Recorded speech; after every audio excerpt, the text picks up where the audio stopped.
Friday. And so the contractor, you can forget talking with him on the phone because generally speaking, he didn't have money. And this was a huge, huge problem. There are a lot of verses in the Bible that forbid us from paying workers late.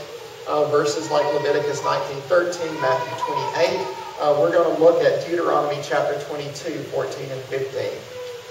You shall not oppress a hired servant who is poor and needy, whether he is one of your brothers or one of the sojourners who are in your land within your towns.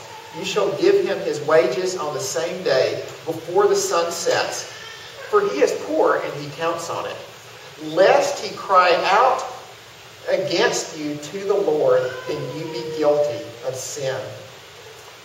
So you need to imagine this worker, this guy that is working for a subcontractor underneath another contractor. Imagine this man who does not have a lot of savings, but he needs to have money in order to be able to feed his family. Imagine this guy. And this is the sort of guy that you should pay on the day in which you owe him money. In their society, that involved paying them every day. In American society, that involves paying them on Friday. And if you don't pay on the day in which you should, he may cry out to God, and God is the one who is going to bring punishment on the contractor who refused to give the money on the day that it was due. We as Christians need to live differently than the world. We need to live in such a way that we pay things when they should be paid. I had another friend, Ricky Kent. This was one of my dear friends growing up.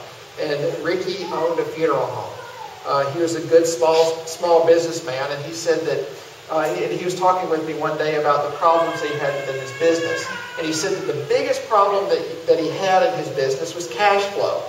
It was easy for him to provide services. It was easy for him to train workers. It was easy for him to do the job that needed to be done. He could put on a funeral just as well as the best of them. He said the difficult thing in his business was getting people to pay on time. People just didn't want to pay. And it was really embarrassing, he said, because sometimes he's dealing with people that claim to be Christians, that go to church every Sunday, and they didn't want to pay their bills on time. And he expected better from people who are Christians. I mean, it's one thing if the guy out in the world who doesn't know anything about God fails to follow the 8th commandment as he should, but it's entirely another thing when a Christian fails to pay on time.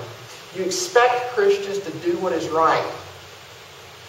You expect Christians to live to a higher standard than everyone else. Brian Edwards said, I am ashamed when businessmen tell me that they dislike dealing with Christians because they're so slow to pay. That is disgraceful. Thousands of small firms go out of business each year for this very reason, because debtors delay payment for so long that the company can't pay its own bills. Any Christian who is at the beginning of that chain is breaking the 8th commandment and brings dishonor onto the name of the Lord. Pay as you would be paid. The world will notice that, and it is radical.